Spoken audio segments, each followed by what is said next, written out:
102.3 es nuestra frecuencia y estamos en Radio Enlace desde la ciudad de Pueblo Ester, acá en la Casa de la Cultura Néstor Kirchner. Desde acá transmitimos. Y como otros lunes nos ocurre, tenemos la oportunidad de escuchar, de interpelar, de criticar, de admirar la postura de nuestro querido amigo Paulón. ¿Estás por ahí, Mariano? Buenas tardes, ¿cómo estás? ¿Qué tal, Moncho? ¿Cómo estás? Sí, estoy por acá, estoy en Rosario, estamos contentos del resultado de las elecciones en Uruguay y le quería mandar un abrazo grande a toda la gente de Pueblo Ester, como siempre, y a todo el staff de Radio Enlace 102.3. Bueno, gracias por recibirnos. Acá estamos con la doctora Rosy Adriana, que estuvimos hablando un poquito de las elecciones. Está la Ludmi en los controles, que más vale que la saludes porque si no te baja el micrófono y nos deja fuera. Los de siempre laburando y tratando de reflexionar con vos algunas cosas, y por supuesto que me gustaría que nos dejes una opinión sobre lo de Uruguay, pero vi que escribiste acerca de la condena a la ex presidenta y vicepresidenta. Sí, primero un abrazo grande para la Ludmi ahí que está y que le prometí las medialunas cuando vaya personalmente. Bien. Así que sí, estuve porque me parecía también que era necesario empezar a pensar todas estas cosas no desde la noticia o la novedad, sino desde una reflexión que implique algo más que el abordaje característico que se hace de las noticias en los medios, sobre todo en los medios hegemónicos, que son los que van estableciendo la agenda. Entonces me parecía importante entender no solo el contexto, no solamente qué es el lawfare, sino también ubicarlo en una coyuntura en la cual se está jugando mucho más que una candidatura y se está, desde el poder, se está demostrando o mostrando, digamos, la capacidad de fuego que tienen. De todos modos, creo que también nos está faltando en el campo nacional y popular entender que la única forma de confrontar este tipo de operetas o de maniobras es construir una representación mucho más grande. Construir una representación en la cual cualquiera de los dirigentes pueda ser candidatos y que no se atrofie la estructura. Tenemos un problema muy grande que en algún punto nuestra representación responde al status quo de la política hoy y responde a los parámetros que nos han instalado en los últimos 30, 40 de la apertura democrática de esta parte, que tiene más que nada por objetivo capturar en algún punto a la gente que participa en política y meterlas dentro de un circuito en el cual se los hace sentir que pertenecen a otra clase social que a la que representan. Y me parece que hay que tener mucho cuidado con esas cosas, sobre todo dentro del peronismo, porque el peronismo históricamente ha representado a las clases populares y a los trabajadores. Y si nuestros representantes no se sienten parte de esa clase trabajadora, difícilmente puedan responder a los intereses de dicha clase. Entonces, digamos, venía pensándolo por ese lado y me parece que es un ejercicio que tenemos que ir haciendo. O sea, a veces la escritura es un ejercicio que se hace en el momento, pero esa escritura solo es un disparador para seguir repensando qué es lo que está pasando en política hoy y en qué lugares nos tenemos que ir situando nosotros como militantes, sobre todo, para no caer en estas trampas que nos plantea permanentemente el neoliberalismo de buscar desclasarnos. Muy interesante la reflexión. Ahora, yo pensaba cuando te escuchaba, qué interesante sería también que en este cambio de posición que tenemos que tener los militantes, que haya una conjunción por un cambio de posición de nuestras autoridades, de nuestros referentes, porque cuánto están dejando afuera y qué difícil que se nos hace esto que vos planteás, que es imprescindible, si también por otro lado vemos que ellos, que son atacados de esta manera, a veces terminan reproduciendo la misma estrategia. No sé si se entiende a lo que voy. Sí, se entiende, y además no solamente terminan reproduciendo así, terminan reproduciendo la misma estrategia en tanto y en cuanto no se comprometen firmemente a luchar por la soberanía nacional, por el derecho de los trabajadores, por los intereses a los que históricamente deben representar, por miedo al carpetazo, por miedo a la causa judicial, por miedo a Comodoro Pi y todos estos jueces, no sé si llamarlos jueces o operadores políticos, sí, monigotes, porque me parece que son más operadores políticos que jueces, que permanentemente están inventando causas a la medida de las corporaciones. Entonces, entiendo por dónde vas, y me parece que sí, en algún momento Cristina lo planteó, que los que no tuvieran la valentía suficiente, pero muchos hicieron caso omiso de lo que dijo y pasaron de largo en esto de no correrse de los lugares de representación, con lo cual se vacía bastante de contenido esos espacios, y que hoy demandan además un activismo muy fuerte para poder enfrentar al poder real, porque hoy el poder real no solamente maneja el mercado, sino que también maneja el Estado. Pero de la misma manera, Mariano, tampoco el poder real es tan omnipresente en este momento y viene por todo, que yo también lo que me preguntaba es, desde el lugar en que Cristina propone algunos cambios, ¿no tendríamos que interpelarnos también si podemos tener estas divisiones entre lo más progresista del panperonismo? Porque una cosa es que nos peleemos con Moreno, con Pichetto, pero que Cristina desarrolle la política que está desarrollando, lo cual me parece muy bien, pero sin poner en una igualdad de condiciones a Axel, me parece que es una pelea mezquina y que reproduce, eso yo decía, reproduce algunas modalidades que criticamos. Totalmente, y me parece que estas cosas se tienen que hablar, contrariamente a lo que se dice, que uno le da letra a la derecha para que te peguen cuando decís estas cosas. Yo creo que si no hay una organización fuerte, y si esta organización además no tiene un sentido inverso que el que tiene hoy, que es un sentido de bajar línea, y creo que la representación se construye al revés, se construye de las necesidades reales. Lo que estoy viendo y me preocupa mucho en nuestros dirigentes es como si se desentendieran de las necesidades reales de la gente. Como que si no se hicieran cargo realmente de la situación en la que está viviendo mucha gente en nuestro país. Y pareciera que le hablan a una clase media, a un sector incluso de la clase media, que ya son votantes del kirchnerismo, del peronismo, y no le hablan a las clases populares, que son quienes votaron este modelo que propone Milei. Entonces, si uno quiere ganar elecciones, uno, más allá de que tiene que afianzar lo propio, tiene que ir a disputar lo que no es de nadie.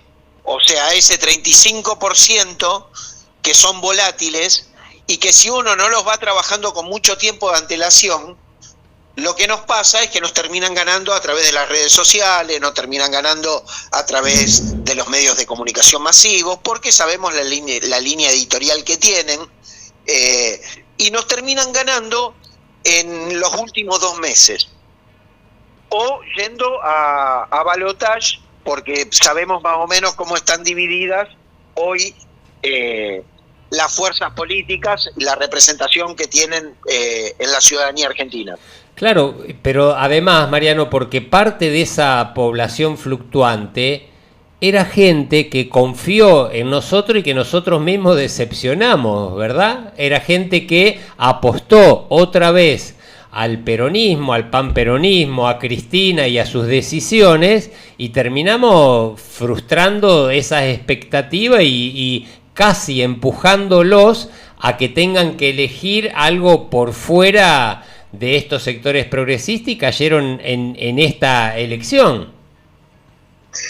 Mira, yo creo que el último gobierno de Cristina, sobre todo la última etapa, estuvo muy signada por una preocupación por aumentar los niveles de consumo, sin ninguna actitud crítica respecto de eso.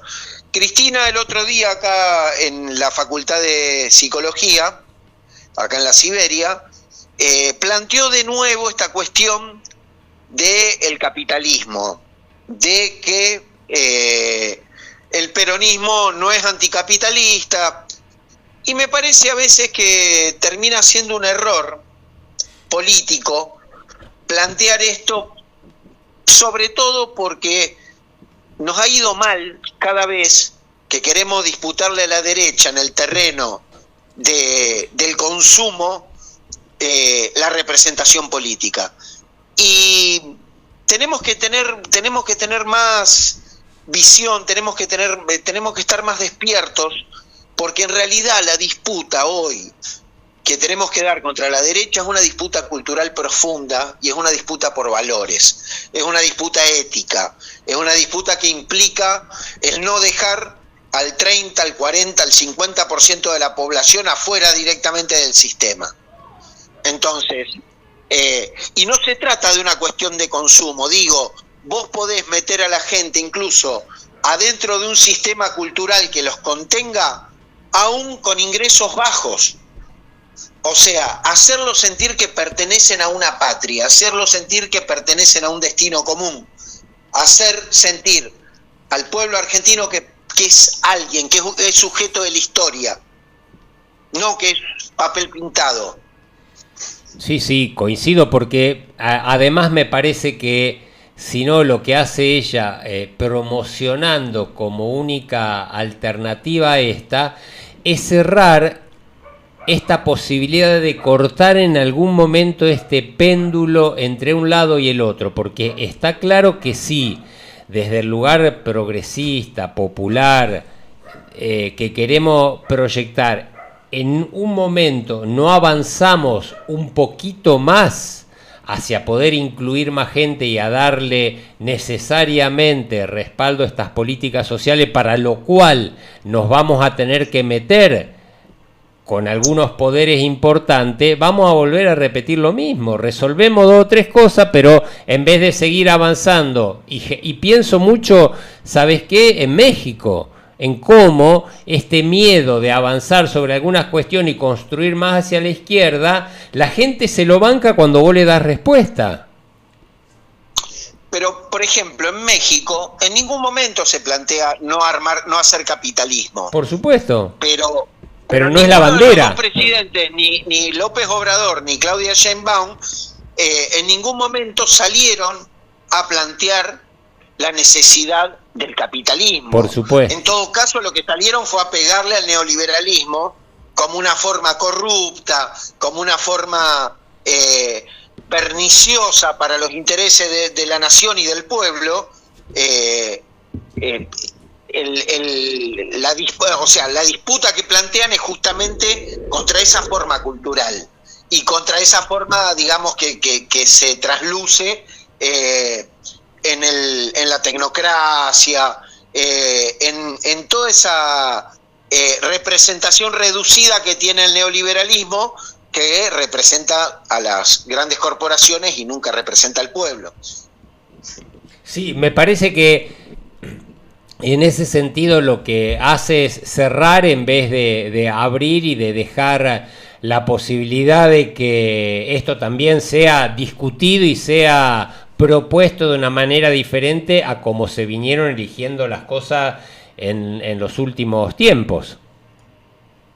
Sí, sí, yo creo, pero creo incluso porque muchas veces se termina cerrando la discusión en torno a grandes conceptos, la macroeconomía. Parece que la macroeconomía es un concepto que permite justificar cualquier aberración política. Qué sé yo, me parece que hay una cuestión que es importantísima, que es la disputa cultural, que es, como decía mi viejo, la disputa por la cabeza de la gente. Sí. Que es esa disputa en la cual vos lográs instalar la solidaridad, lográs instalar, pero como acción política que transforma la vida de las personas, no como discurso. Yo creo que lo que nos ha pasado en los últimos años, que todo termina siendo discursivo, retórico, con grandes planteos, que después no sostiene nadie, que después es muy difícil sostener. Entonces, me parece que hace falta un sinceramiento en el discurso de hasta dónde nos da el cuero, y lo que nos da el cuero, sostenerlo con el cuerpo, sostenerlo en la práctica, en la acción.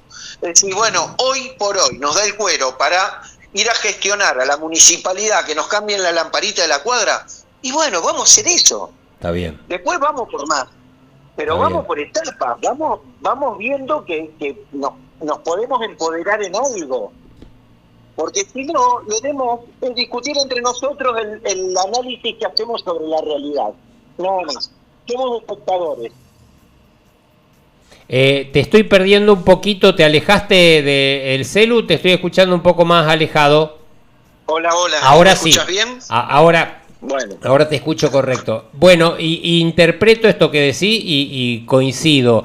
Y te doy un salto mortal, porque me parece que tiene relación con el triunfo del Frente Amplio en Uruguay. Me parece que tenemos que aprender mucho de esa construcción de frentismo y de proyecto y de programa, ¿no? Mirá, yo lo que estoy viendo es esto, que cuando llegan gobiernos neoliberales salvajes, o este invento ahora del nuevo orden mundial y este anarquismo falaz de Milei, o el militarismo de Bolsonaro, no duran más de un mandato, lo cual en algún punto nos permite hacer una lectura de que los pueblos como que se equivocan en alguna elección, pero no se equivocan dos elecciones seguidas porque saben cuál es el límite frente al neoliberalismo. Se equivocan un ratito. ¿Cuál es el límite a la institucionalidad? Claro. ¿Cuál es el límite, digamos, a la democracia? Entonces, me parece que es ahí donde puede llegar a instalarse algún gobierno en Uruguay que tenga cierta continuidad y que permita mejorar, sobre todo la distribución de la riqueza, porque en Uruguay han tenido a Tabaré Vázquez, lo han tenido a Pepe, y aún así la distribución de la riqueza no se ha modificado sustancialmente. Entonces, también pensar que a veces la cuestión ideológica no garantiza un mejor pasar o un mayor bienestar para el pueblo. Es cierto, pero me parece que Yamandú va a tener que poner algunas cosas hacia ese lugar, porque creo que la gente le va a exigir más, porque entiende esto, me parece, que está bueno que gane el frente, pero que está bueno que gane el frente si le sirve a la mayoría de la gente y avanzan para ese lado, porque si no vuelven a demostrarle que se van a volver a correr. Así que me parece que Yamandú va a estar en esta opción de o avanzar definitivamente si reparte más la guita, o si no, conformarse con ir y venir cada 4 o 5 años. Exacto, sí, coincido totalmente con lo que decís. Y además me parece también que en cada una de estas circunstancias, digamos, en las cuales sube un gobierno progresista, tenemos la posibilidad de generar desde el Estado nuevas nuevas generaciones con conciencia social, con conciencia política, pensar también en tocar las currículas de la educación en las escuelas, pensar también que por ahí, viste, muchas veces se tiene mucho ojo en no tocar, no modificar. Bueno, me parece que México es un buen ejemplo de que se puede ir un poco más a fondo. Por supuesto, esto lo hablábamos con la referencia de acá. No esperar que venga la derecha y te tire por la cabeza que la educación está mal. Si nosotros sabemos que es lo que tenemos que intentar cambiarlo, hacerlo antes. Me parece que eso es importante lo que marcás. No, y además rescato lo que dijo Cristina de que el Estado tiene que ser eficiente. Por supuesto. Lo rescato. Por supuesto. O sea, y eficiente en el sentido que a nosotros nos implica. Claro. Eficiente en el sentido ético de la palabra. El problema es que se entiende por eficiencia, pero que nosotros lo tenemos que eficientizar, no cabe duda. Exacto, exacto. Hay que aprovechar los recursos para mejorar las condiciones de vida del pueblo. Hacia ahí hay que caminar. Amigo, te dejo un abrazo enorme, te agradezco mucho este ratito y si podés y tenés tiempo, el lunes que viene volvemos a charlar. Dale, probablemente el lunes que viene ande por allá. Ah, ¿con medialuna? No te prometo nada, pero que si caigo con las medialunas abajo del brazo. No, abajo no, porque se hace calor, traela más vale en la mano. Bueno, es un modo figurativo. Abrazo grande, muchas gracias.